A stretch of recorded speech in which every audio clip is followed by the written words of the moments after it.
But now on to cleaners.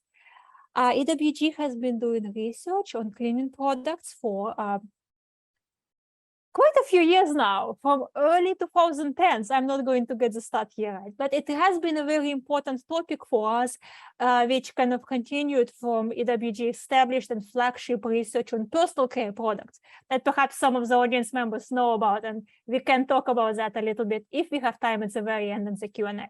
But talking about cleaners, EWG has published various guides to healthy cleaning, looking at label decoders. What do the names of ingredients, sometimes names of specific chemicals, other times names of kind of undecipherable ingredients, what do they tell about the cleaning products themselves?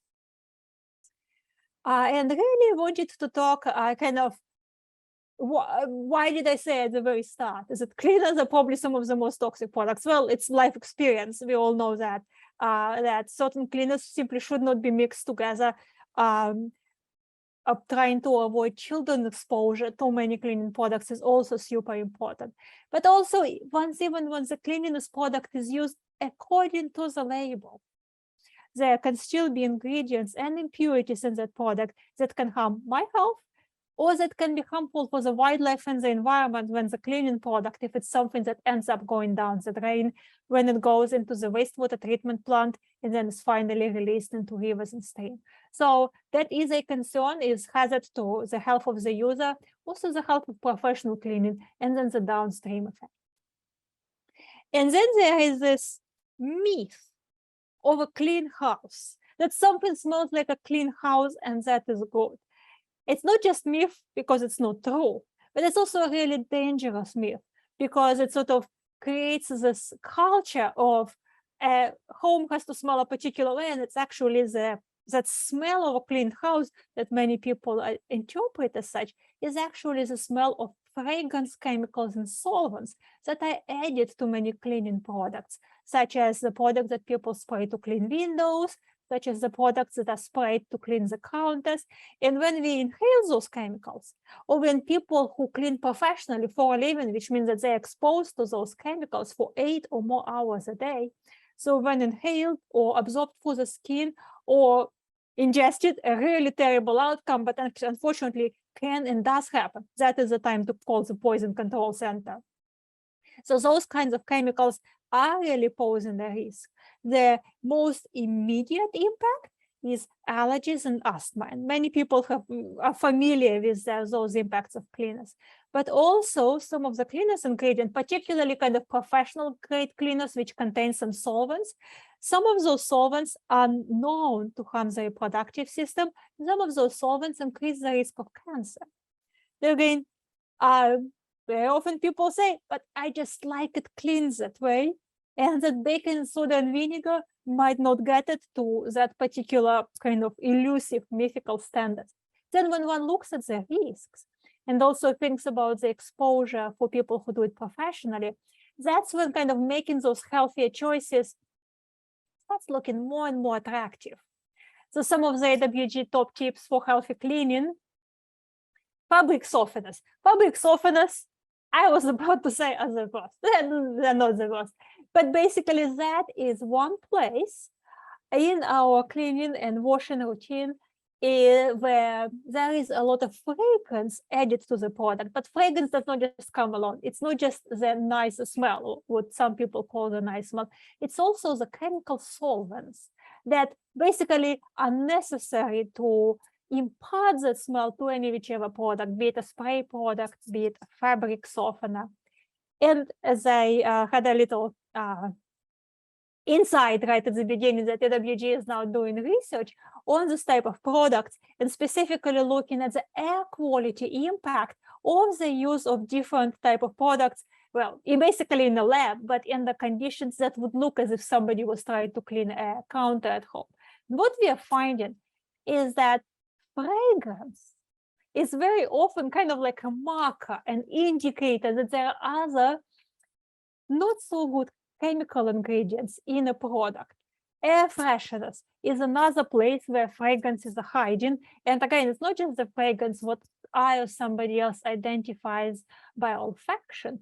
It is the solvents, many of which have been found to cause harm reproductive system, harm nervous system, and increase the risk of cancer. It does not mean that the fabric softener that somebody in our audience or in the wide world may have on their shelf today, that they should immediately throw it away. Now, I personally would throw it away. It is my personal preference, but it also is, if one looks for products, avoiding fragrance products has been overall a WG recommendation, and now we have our own EWG's own research that we are now working on preparing for sharing with the wider audience, which really shows how it's not just the smell, it's the solvents, and skipping those products is EWG's recommendation. And then, of course, caustic products, oven cleaners, degreasers. Yes, scrubbing it by elbow grease is, not fun, but some of the caustic owners, they also have a very bad impact on air quality, can potentially be, because in some cases can be deadly, but even the respiratory impact that one can experience from the caustic products, that is best avoided. And then, and this is my last slide, so on the cleaner section, I am sure we will have lots of questions in the Q&A. Is the cleaning product labeling. This is an area that EWG works a lot on, and there is a need for so much more disclosure, because there are a lot of popular marketing statements, which, because they are not like legally binding statement. So I talked about avoiding fragrance products, and looking at products which say fragrance-free is a good start. It just gets tricky because cleaning products are not required to disclose the ingredients. They may list very generic ingredients name, and that some marketing statements, one that at the very least, I would recommend to not just look at the front of the bottle, but to look at the back of the bottle to see what does this product say on the back. We often see marketing claims like all natural and non-toxic. Perhaps they are well-intentioned, perhaps is the operative word here, but it's also that at a minimum, one should look at the ingredient label, and then EWG and many EWG supporters continue to advocate that cleaners must be required to disclose all ingredients in a very similar way that personal care products are required to do the same. There are still some tricky exceptions around fragrances, even on personal care products or on foods. Fragrances and flavors are not fully disclosed, but more disclosure is always better. So here I'm going to stop sharing, and I'm looking forward to coming back to the conversation with Jean and Lynn, so we can dive deeper into this topic. What should I do to avoid the most toxic products while still cleaning my home? Or asking somebody to clean it and telling them which products to use. Yeah, thank you. So, I think it's really clear that less is more with the cleaning products. So I think it's hard for consumers because there's so much advertising, and, a lot of this is safe, and, you go to the store and there's so many cleaning products. But I think in the chat, Meg made the comment that, often vinegar and baking soda can clean a lot of what you need. So I think that's one of the big takeaways. I think there are some questions about essential oils, and is that safe? And I know not all essential oils are the same, but if you could answer that, and then I'm sure Lynn will have another question for you. Awesome. So essential oils are really interesting and indeed also very popular. They're very popular in the complementary medicine field, in the field that is now calling itself the clean beauty field. That's a name, but basically really among the diversity of personal care products. And some of those oil extracts are now also becoming used in cleaners, including cleaners that call themselves as green. Here the air quotes are quite appropriate because, again, the label green has been used and overused in so many settings.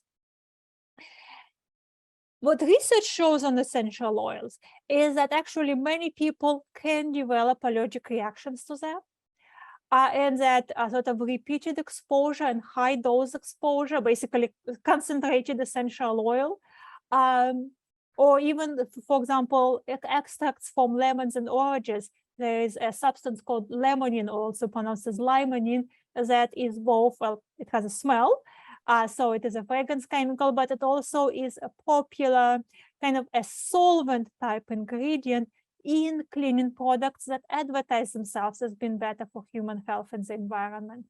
But we also know that that specific ingredient and many other substances in essential oils can trigger allergic reactions.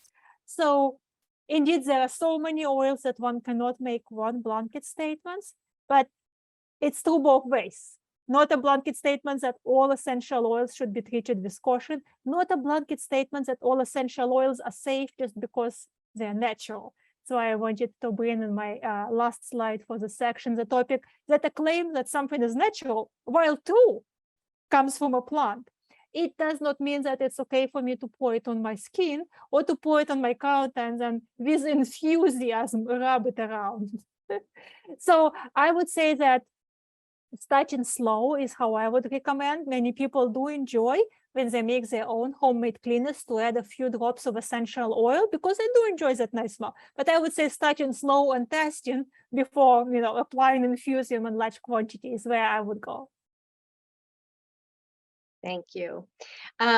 So I know a lot of us, grew up using bleach. I know bleach is not something, but is there anything that is a substitute for that to get it that clean? Or, really, like you said, basically, and Jean said as well, vinegar and baking soda, you might not get the same effect, but you're going to get things clean. Yeah, that is a great question. And I would love to kind of bring parallel vectors of discussion. One is indeed, it's our social expectation of how do we want a house to look? What is my standard? Everybody has their own different standards with respect to that look, but also there is a degree of realism about, well, I can get the same effect if I scrub with baking soda. I'm a big user of baking soda. I can get the same effect from 5-minute scrubbing or 30-second swig of a bleach. Which one am I going to do if I am a busy parent with a full-time job and a dog that wants to go for a walk? So I think many people appreciate the bleach because of the convenience. And it feels that, oh, sure, it smells better and I know it releases chlorine, but what's one thing? But then I would say, but if that is a framework, that yes, it is faster and what's one exposure, what's two exposures, and then that framework becomes a life framework. And we do know that chlorine is a gas, which both chlorine itself very corrosive, but also various kinds of chemical byproducts that form when chlorine or similar substances in bleach, when they basically mix up with water, then they can cause other byproducts that we also inhale, and that can in fact increase the risk of cancer, as epidemiological studies shows. Not the use of bleach, but those types of chemical byproducts that happen upon bleach mixing with water. So there has been a lot of innovation in the sphere, and we all know that there are basically hydrogen peroxide or oxygen peroxide releasing products, which are, according to their marketing claims, saying that they will provide performance comparable to bleach. I have not done, or AWG and the WG have not done a side-by-side efficacy study. So to kind of, that AWG does recommend avoiding, to the greatest extent possible, avoiding chlorine-based bleaches because the risk both for the inhalation toxicity and for accidental misuse, a child, somebody who is not quite together today. So we are very concerned about that accidental exposure in the kitchen, that having those types of products in the kitchen is just an extra risk factor that is easy enough to avoid. Anyway, I am laughing because who is going to come into my kitchen to check how clean it is? Clean enough. But I So don't. there's a lot of questions. Sorry, Jean. There's a lot of questions, coming in about sort of that disinfectant. Will, sorry, the question just, what do you suggest for what maybe wiping down counters, getting rid of germs and things like that? Is there something maybe with the vinegar and baking soda that can be added that can help that? And I know we have so many questions and we're trying to get through as many as we can. So yeah. Yes. Well, I would love to kind of separate the common household cleaning, which is what we all do, from the reality of the global pandemic that we are in, which does change the calculation. Because when we talk about hospital setting, when we talk about a setting where there is a person who perhaps is immunocompromised, or perhaps there has been a risk of COVID or another really dangerous infection, that is a situation very different from when we're talking about ordinary cleaning in the household, where people are, enjoying the kind of standard baseline health. And of course, our members of our audience today, well, somebody has experienced certain types of treatment, they may very well have a concern about being immunocompromised and look for that more intensive treatment. So I do want to emphasize that that does change the calculation, and that there are cleaning products out there that are certified to remove bacteria and viruses to a particular degree, and that people may very well choose because of immunocompromised status, because of the recommendation for their physicians to avoid, people may choose those products.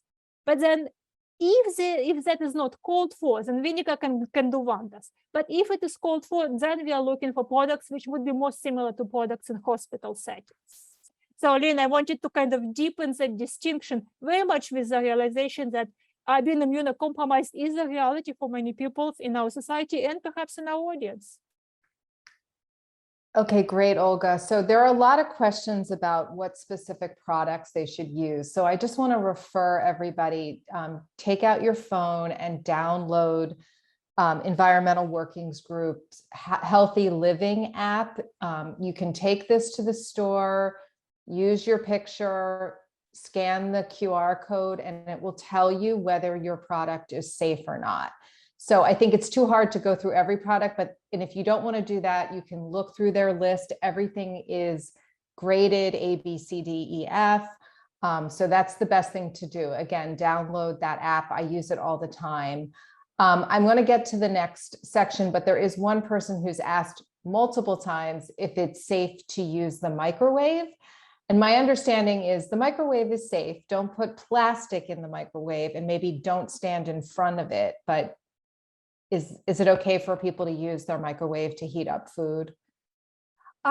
Indeed, Jean, very fair point. EWG does get that question all the time. EWG is very realistic about it.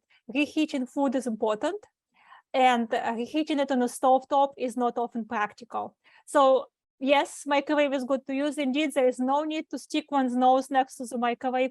If one has concerns, fair enough, one can put the food into a microwave, press the on button, walk away into another room or however far one feels like, and come back to use the food. But again, our recommendation for microwaving is to focus on is to avoid microwaving in plastic containers.